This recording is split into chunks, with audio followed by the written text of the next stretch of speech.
I've always told stories. If you go back to the people who lived in Europe a long time ago, they lived in caves and they drew these pictures. The pictures tell a story, right? You can go back to the Iliad and the Odyssey. You know that story? It was written thousands of years ago. It's called the Trojan Horse. You guys know that story now? Yeah, and we keep telling these stories over and over again. The ancient Greeks had the tragedies, right? We have Shakespeare. We continue to tell stories, and we seem to tell stories because they touch us, because they reveal something about us. I remember I read a book once by a marriage counselor, and when a couple would come to him that was having problems, he would teach them how to tell stories to express their emotions to one another. Because you see, they could tell each other, I'm feeling sad or I'm frustrated, but it didn't touch the soul. But when you told a story, then they got it. In fact, at one point, Jesus said, I'm not going to talk anymore, I'm not going to teach the people anymore unless I use a story. And that's what he did. He used the stories called parables. Stories touch our hearts. That's why we continue to tell them. And they're like a window into our soul of the human condition. And what we're doing here is looking at 4 stories that were so good that they were hit movies, right? We're looking at 4 great stories here. And we're asking, what do they tell us as a window into our soul? And then how does the story of Jesus connect with that? Does that make sense? All right, we're doing the Lego movie today. The Lego movie, I'm going to give you a little preview. What I see here is that this is really the insight into our soul is how we look. We look for what life is all about. We look for how we can be all that we can be. And we struggle with the answer to that. And the answer is finally found in the story of Jesus. All right? But in a way, it's foreshadowed in this Lego movie. How many of you guys seen the Lego movie? Oh, good. You know, at the first service, I said, how many of you guys seen the Lego movie? It was like a desert out there, man. It was like, so I'm really glad most of you guys have seen the Lego movie. Yeah, it starts out kind of like Lord of the Rings. Would you agree? It kind of gives a backstory, huh? Is that how it goes? Except in this backstory, Lord Business has won. The bad guys, this great evil, are now completely in charge, right? That's what it says. And then kind of like Frodo in the Shire, it says 8.5 years later, right? 8.5 years later. And so when I'm watching this thing, and by the way, the first time I tried to watch it was on the airplane coming back from Hungary. And you know how those movies are in the old airplanes? They start and then they go, and then they stop and start. I was going nuts, so I had to give it up, all right? Don't try to watch it in an airplane, all right, for the first time. Just don't try to do that. But in this movie, the Dark Lord has already won, right? He has completely won. Now, 8.5 years later, and in my mind, I'm thinking, okay, this is going to show a horrible world, man, because the bad guys are in charge, right? But it's really strange. That's not the world looks like at all. See if you can spot any indication that the Dark Lord is in charge. Okay, here we go.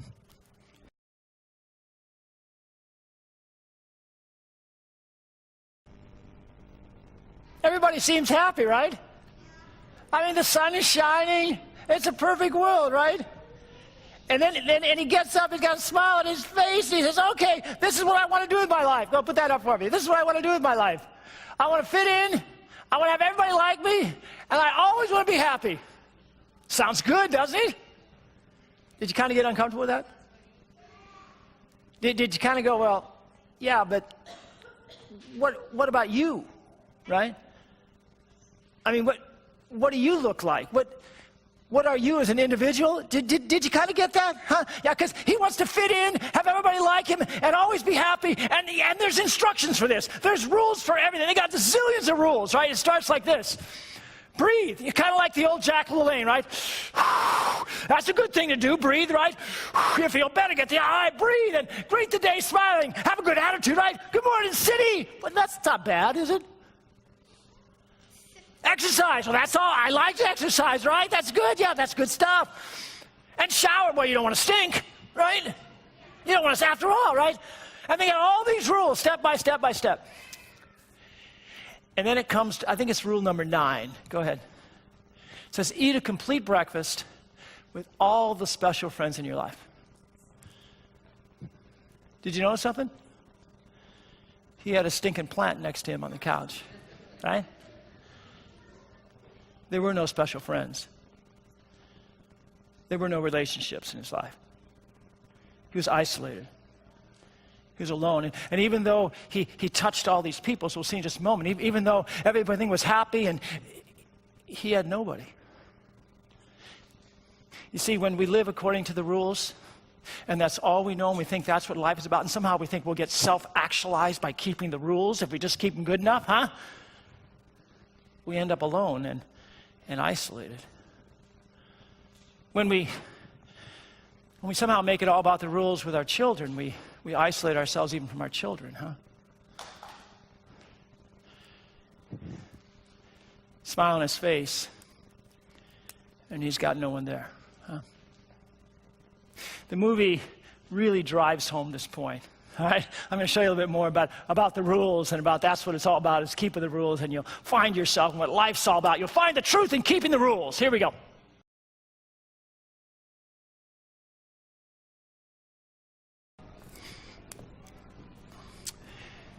So everybody lives according to the rules. Everybody's got a smile on their face. But they really don't know each other. Huh? As most of you know, I got home from Hungary. I saw my granddaughters there, and I have a 2-year-old granddaughter, Lily Jane, and she loves to have somebody draw with her in her drawing book. And I'm, as you've seen with the whiteboard, I'm not a very good artist. Like, I'm zero creative with artists, right? And so I sit down with Lily, and all I can think of is the whole hand thing, right? I said, "Here, Grandpa will draw the thing, your hand, then I'll draw your hand," you know. And that she likes that for about 5 minutes, and then she's calling out for Kayla, right? That's my James's wife. That's there, my new daughter, right? Because she went with me. She and James went with me, and except she's not saying Kayla. She can't do the L, so it's Kaya. I mean, I take. With my non-creativeness, I'm good for about 10 minutes, and then it's Kaya, right? Because Kaya draws wonderful. She's awesome. I mean, on the airplane, she drew for hours, right? Just free. She's awesome, right? And I'll tell you what, Lily loved Kaya and the drawing hours. But every once in a while, she said, "Grandpa, hand, Grandpa, hand." I mean, it was like, all right, we're both good, you know. The movie holds up. That this world was made up of completely of rules, everybody doing the exact same thing, right? When you build something, it was always according to the rules. Everyone was regimented. And what's really interesting, you see Emmett, the hero type of guy, you see him amongst all of these people, right? But later on in the movie, when they're asked to remember him, they say, well,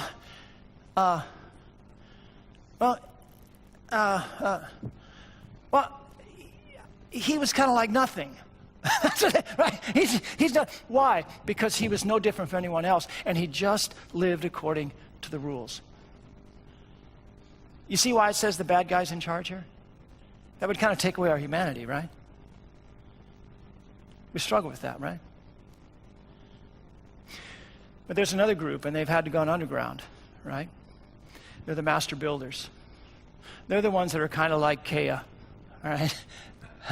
They have all kinds of creativity. And they've gone underground because the bad guy's after them, right? The master business is after him. And but then Emmett comes along, and they see in him a fulfillment to a prophecy. And they say he's the special, the one who will defeat Lord Business forever. He's the one, because he's the one who found the piece de resistance, the one piece that can help us in our battle, right? But of course, Lord Business, he wants to cement everything into place. He wants no creativity at all, and he wants to take it to its logical conclusion. Watch this.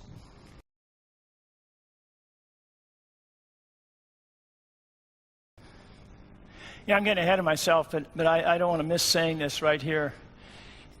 Do you ever look at God that way? Who wants perfection out of you? And with all of his rules, just wants to freeze you into place and not let you be who you were meant to be. We'll come back to that, but you can't miss that, right? You just can't miss that. So, The evil Dr. Business, he wants everyone, by the way, this is not a film against business, okay? It's just that he wants to get his business done, right? He wants everything according to his business, according to his way. And he will even take away whatever life is. He'll freeze them in place because, after all, he knows the best. And against this, the master builders, they're now in hiding, but they're starting to think, well, maybe we can rebel and maybe we can win. Except they can't find any way to work together. They are so individualistic that they'll listen to no one. Life is only about just me, about doing it my way, about building what I want to build, and there's no way I'm going to ever let any directions in my life. That's what they're about, right? And so they can't get together on anything. And because of that, the evil forces attack them in their hideout. And even though they masterfully build a submarine, and they escape, the submarine starts to fill with water, and pretty soon they're shipwrecked on the ocean. The only thing that saves them is Emmett's creation. And Emmett is not a master builder. He's kind of like me. Right? He's got no talent when it comes to this stuff. He's got no talent. But somehow what he does connects with them. And so they ask him, well, what can we do to fight this evil? And his answer is really interesting. And it says something to us too. Go ahead.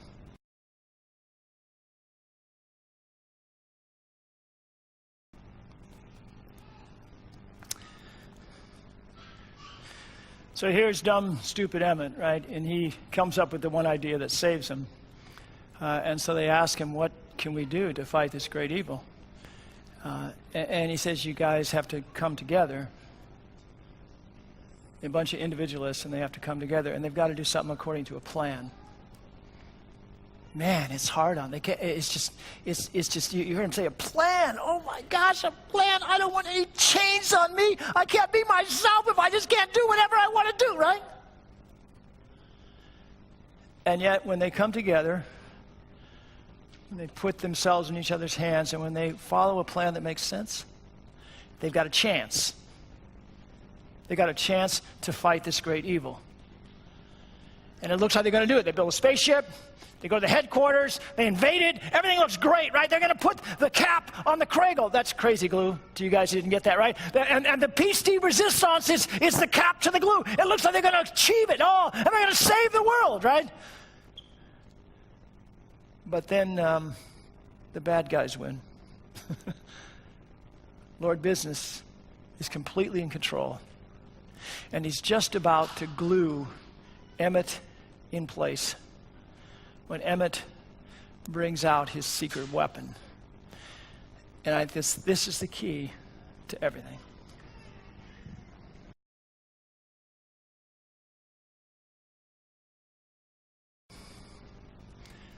Take my hand. That's the secret weapon.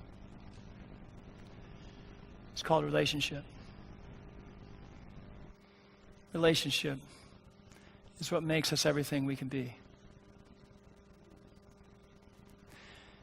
Emmett's words, what I see, or imagine a world. Can we do that? Imagine a world where people are inspired by each other and you. People taking what you made and making something new of it. It's about connecting in relationship. That's the secret weapon. That's what makes them everything they can be. Not this unique, the uniqueness of being more creative than the next person and kind of shutting everybody out that's not like you are. You ever feel that way? And not by the keeping of rules, for goodness sakes. All those things isolated them. But see, that's kind of what sin does. It isolates us. We start to think of God like master business. We start to think of him, you ever do that, as just somebody who's laying all kinds of rules on me and taking away my freedom. And I can't possibly be everything that I'm supposed to be, everything I want to be, if I let any rules get on me, right? And God, it tries to freeze us into place, rule after rule after rule. The movie really drives this point home, in my opinion, this foundation of relationship. Towards the end, it actually steps outside of the storyline. And all of a sudden, the story is in our world. And there's a little boy like us, like in our world, who's making up this whole story, and he's in the basement of all, and there's just, I don't know, 20, 30 buildings, a whole city made by his dad by Legos in this building, in this basement, right? But the dad had said, don't you dare touch anything. See? His dad hadn't gotten it, and that was the sorrow. His dad had a point. He had an opportunity for relationship with his son, and he made it all about rules, to the point where now he was bringing the crazy glue, and he was going to glue everything into place because his son kept messing with his stuff. But then the father came to his senses and realized that the only thing that mattered was relationship with his son.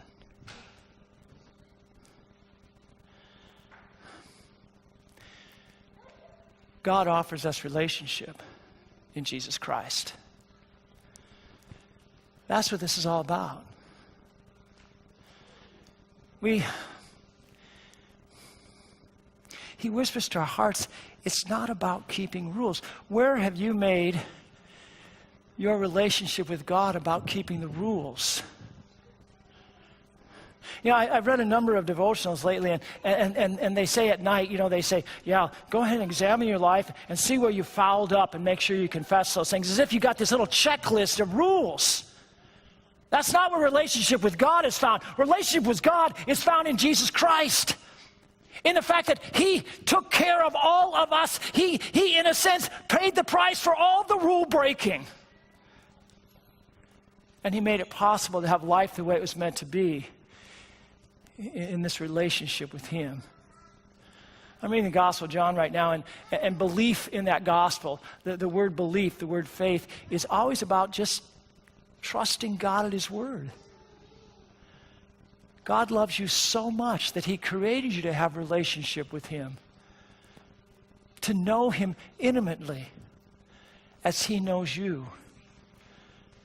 And we lost our way. That's what sin is all about. Sin isolates us. It isolates us from God. It may isolate us because we think it's all about rules. We want to measure up. Or it may isolate us because I want to go my own way and to hell with everybody else.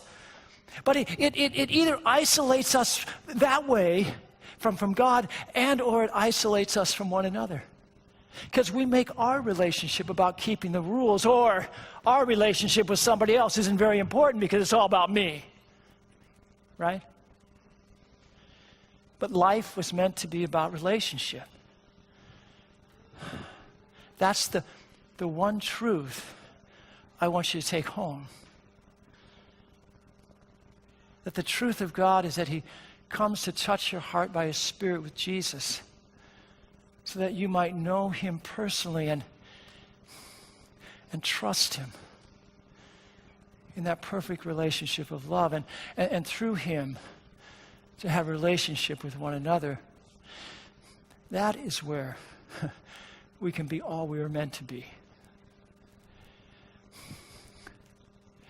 In John, Jesus says, if you hold to my teaching, you will know the truth, and the truth will set you free. And so often we think, oh, that means if I keep the rules perfect, then I'll know the truth, and everything will be fine. That's not what it's talking about. The truth here is God's love and forgiveness for you in Jesus Christ, that he created you to do life with him, to put your hand in his.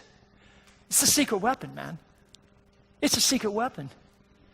Wherever we're empty and isolated and alone, God comes to us with a secret weapon. Put your hand in the hand of Jesus. His love has you covered. Go ahead. For we are his workmanship. I used to think, whenever I read this verse, I used to think of Pinocchio. Is it Giuseppe, the guy that made Pinocchio? Is that right? Yeah, I used to always think of that. I mean, that's how God forms us, right? He created us. He poured his creative work into us. And if you just think about that for a moment, there are literally hundreds of species of fish off of South America that have never been named because they can't find them all. God is this awesome, creative God, and he created us to do life with him. To do life with him in paths that he has planned before we ever came on the scene. To use all that we are and have as a creative God made us, special. To live in this relationship with him and through him with one another. We are created in God's image. Now think about that for a moment. I don't know if you noticed, but in the verses we read, it says, let us make man in our own image. Who's he talking to? Who's he talking to? He's talking to himself. From eternity, God has existed in a relationship of love. Father, Son, and Holy Spirit. From eternity. And when he created us, male and female, that's what the text says, right? We were created to live in this relationship of love with God and with one another. It's not about rules. And it's not about just me alone, all that I am. We deny our very humanity when we live that way. It's not what we were created for. What is the truth of our existence?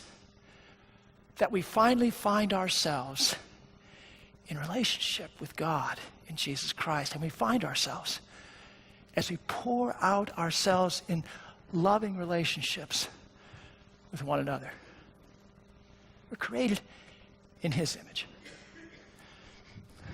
So this week, we're going to pull an Evan, all right? We're going to say, imagine a world. I think there's 4 of these, all right? So imagine a world where you are inspired by God and by each other, taking the things that God has blessed us with and making new things out of it to bless others. What do you think of that? Huh? What do you think of that? It's kind of like, we talked about, he's called us to the ministry of reconciliation, which is a relationship word, right? He's called us to do ministry with him, do life with him. In all the creative ways that he's poured into us to be creative as we walk in his ways. All right? Here's the next one. Imagine a church like that, and we're not talking a building institution, we're talking about a people. Imagine us like this, all right? Where you are not only allowed, but empowered to be uniquely gifted creations God made us to be, without fear of not fitting in with the crowd. Because it's about relationship. It's not about you having to be like somebody else, or us demanding that somebody be like me. God created us so uniquely. We celebrate that in relationship. Here's the next one.